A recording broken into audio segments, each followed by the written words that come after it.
particularly from Brazil's Latin American neighbours, conspicuous by their absence in Rio. For more on that, I'm joined by Tom Long, who's lecturer in politics and international relations at the University of Reading in the United Kingdom. Thanks very much for talking to us. Turbulent times in Brazil.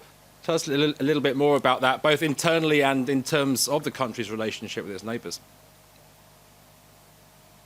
Thank you very much for having me.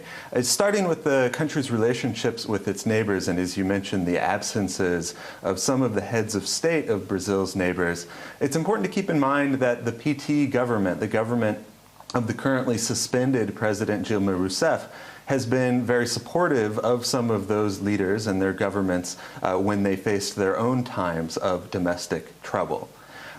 In terms of the internal situation in Brazil, I think the Games are really going to shine a spotlight for Brazilians on problems of inequality there. They really represent or show the stark contrast in one of the world's most unequal countries. Tell us a little bit more about that. Where is the country heading politically? Obviously, the Olympic Games perhaps a bit of a sideshow, but these are long-term problems that need resolving.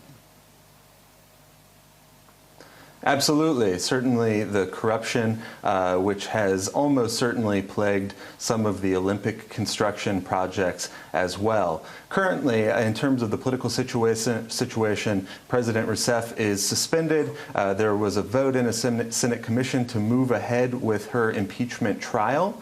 That will start after the Olympics, but I think we can expect to see some protests, and we saw some protests in Rio today tied into that trial, which is very controversial, even as President Rousseff herself is quite unpopular. Tom Long, thanks very much for joining us. In France, the